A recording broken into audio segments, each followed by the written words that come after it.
Irmãos e irmãs, a liturgia desse final de semana, dessa missa dominical, nos ajuda a trabalhar a nossa consciência pela busca da nossa salvação. Só é possível alcançar realmente a nossa salvação, alcançar o paraíso, quando nós temos consciência daquilo que nos separa desse lugar que todos nós esperamos alcançar um dia. O que a nossa consciência nos diz? O que nos faz estarmos aqui nesta terra, além de toda a vida que o Senhor nos concedeu, mas ainda sem aquele estado de graça completo? São os pecados, os nossos pecados que marcam a nossa condição humana. Nós precisamos trabalhar em nós essa consciência para que cada dia, cada momento da nossa vida seja oportuno em vista da salvação. Que nós encontramos muitas vezes no meio das pessoas onde nós convivemos, inclusive dentro da igreja, são pessoas que vivem sem pensar nisso, vivem de um modo inconsequente. A liturgia nos propõe essa reflexão para que nós possamos de fato chegar àquilo que o verbo grego metamela nos ajuda a compreender como conversão, transformação a partir do cuidado, da sensibilidade, a partir de um trabalho interior. Então esse verbo grego significa justamente isso, uma conversão. Mas no que consiste a conversão, o arrependimento? Num sentimento ou nas nossas ações? Uma coisa é quando eu tenho consciência de algo errado que eu fiz e tenho ali uma sensação de arrependimento. Tenho a consciência de que fiz algo errado, mas não faço nada para mudar aquilo. Então, nós temos apenas consciência, não é um arrependimento. O arrependimento nos leva a uma transformação das nossas ações. Por isso que o sacramento da reconciliação, da confissão, deveria ser melhor encarado por todos nós. Porque se nós não encaramos esse sacramento como o sacramento do amor, do encontro com Deus, para que assim nós possamos mudar de vida, então nós banalizamos esse sacramento. Eu já disse isso outras vezes, mas é importante repetir. O sacramento da confissão, ele não se faz rapidinho, como muitas vezes as pessoas procuram. O sacramento da confissão também é uma celebração. Se faz um sacramento do batismo rapidinho? Não. O sacramento da Eucaristia nós fazemos rapidinho, talvez numa missa dominical, alguns padres, às vezes até eu mesmo, consigo terminar em 50 minutos, alguns vão até 2 horas, e assim por diante. Todo sacramento, ele é uma celebração, onde nós precisamos entrar em contato com o sagrado, com o Senhor, com Deus. E no sacramento da reconciliação, nós precisamos entrar em contato com a gente mesmo, com a nossa condição, com as nossas fragilidades, sabendo que, a partir dessa consciência do que nós somos, Deus nos acolhe para que nós possamos reiniciar, recomeçar a nossa vida. Nós escutamos na primeira leitura do profeta Ezequiel, Deus dizendo: a conduta do Senhor, vocês andam dizendo por aí, a conduta do Senhor não é correta. Por que o Senhor diz isso? Porque nós costumamos jogar a culpa dos nossos erros nos outros. Vamos fazer a experiência de lembrar aí das crianças, né? Quando tem aí pelo menos 2 filhos em casa, alguém faz uma arte, nem sempre, mas quase sempre. Eu tenho vários sobrinhos em casa e isso acontece todos os dias na casa da minha mãe. Você vai chamar a atenção da criança, não foi o fulano, não foi o fulano, e aí vai passando, vai passando. Já contei essa história uma vez, eu não sou muito fã de coisa doce não, mas eu ganho e vou comendo aos pouquinhos, né? Chocolate, por exemplo, de preferência amargo. E aí eu ganhei, estava de férias na casa da minha mãe e guardei o meu chocolate, sabendo que tem muita criança, né? E criança gosta, escondi no meio das roupas. Viajei com a minha mãe de férias. Quando eu voltei, fui lá no chocolate, estava lá a caixinha e abri. Estava vazio. E comecei, quem comeu meu chocolate? Quando eu faço uma pergunta para os meus sobrinhos, eles já arregalam o olho, né? Assim, quem comeu o meu chocolate? Aí a mais velha foi o fulano, e depois foi passando. São 6 sobrinhos. E aí eu fui na mais novinha, criança nova não mente. É muito sincero o que eles dizem, né? Falei, Manoel, quem comeu o meu chocolate? Foi todo mundo, tio, mas foi a mamãe que mandou. E assim é a gente com Deus. A gente costuma ir reportando a nossa fragilidade, o nosso pecado, até chegar a Deus sem nós percebermos. Por quê? Vamos olhar o exemplo lá da criação, lá do início. Deus dirigiu a sua palavra ao homem, Adão, cadê você? E ali Adão reconhece a sua condição de nudez, ou seja, ele se viu, ele se percebeu, mas quem te disse que você estava nu? E aí chega lá na conversa sobre o fruto proibido. Quem deu a maçã ou o fruto proibido ali para Adão? Quem ele diz? A mulher. E a mulher foi a serpente que me convenceu. Quem criou a serpente? Tudo que foi criado nesse mundo é obra de Deus. Agora, Deus é o autor do mal e do pecado no mundo? Quem é o autor do mal e do pecado no mundo? É isso que nós precisamos descobrir. De onde vem? Qual a origem desse mal e desse pecado? É o nosso próprio coração. Da mesma maneira que nós, humanamente, isso é natural, gostamos de ser reconhecidos pelo bem que fazemos, um elogio nos faz bem. Nós precisamos reconhecer também o mal. A mesma fonte do bem é a fonte do mal. Agora, o mal cresce, toma forma entre nós pela nossa falta de consciência, por não administrarmos bem a nossa vida, palavras, sentimentos, ações. E aí nós começamos, na hora do vamos ver mesmo, a jogar a culpa para os outros, para outras situações.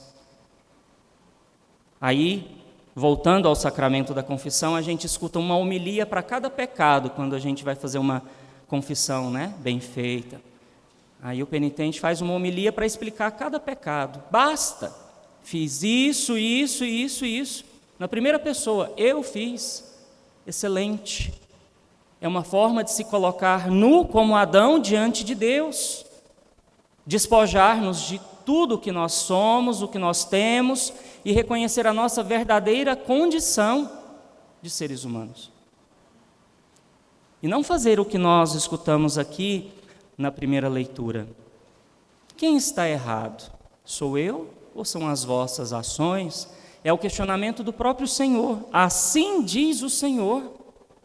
O Senhor nos faz esta colocação a partir da liturgia de hoje. Vamos pensar outros 2 personagens nessa liturgia, Jesus e Adão. 2 seres humanos que tiveram uma ligação direta com Deus.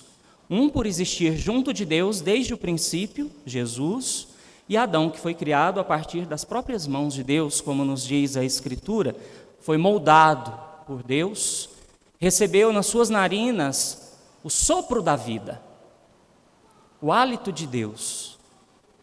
Qual a diferença dos 2?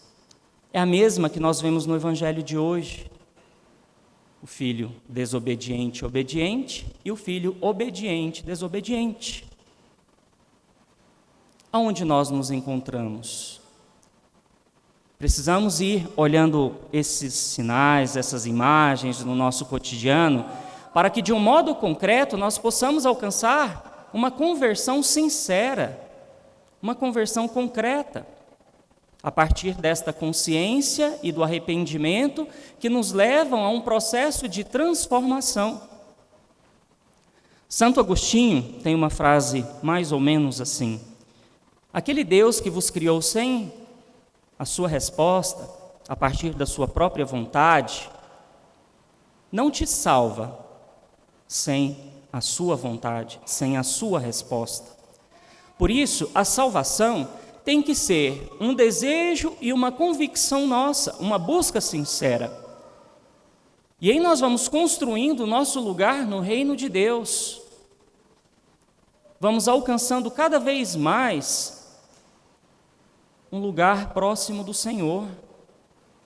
Aquilo que Jesus nos diz no Evangelho de hoje é essencial para que nós possamos nos enxergar de fato como nós somos nesse mundo, não como seres melhores. Vamos voltar essa pergunta para todos nós hoje aqui que Jesus Cristo nos faz. Diante desses dois filhos, qual dos filhos nós somos? E qual sentimento nós temos no nosso coração, se nós prestamos atenção no Evangelho, e se não, vamos tentar perceber que sentimento surge em nós quando Jesus Cristo nos diz: em verdade vos digo, os cobradores de impostos e as prostitutas vos precedem no reino de Deus. Essa é a imagem geral dos pecadores que nós encontramos no Evangelho na época de Jesus. Prostitutas, cobradores de impostos, pagãos, alguns outros aí, né? Algumas classes de pecadores. Quais são os pecadores de hoje? Quem são aquelas pessoas que nós temos uma certa aversão e que nós, de uma forma assim, claro, pela fé, mas também com uma certa prepotência, rezamos pela conversão deles? Que sentimento nos causa se nós escutássemos de Jesus que essas pessoas vão chegar no reino dos céus, no reino de Deus, primeiro do que nós? Jesus aqui não está separando as pessoas, está tentando nos ajudar a entender que somos todos iguais nessa mesma condição. O único ser que não assumiu essa condição de pecador foi o próprio Senhor. São Paulo disse na carta aos Filipenses que, existindo em condição divina, assumiu o ser como homem, não como pecador, mas como homem.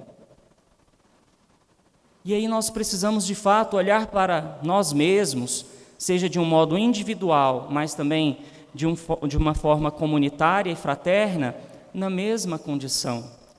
Agora, também algumas pessoas trabalham mais as suas virtudes do que os seus defeitos. E nós precisamos ter consciência disso.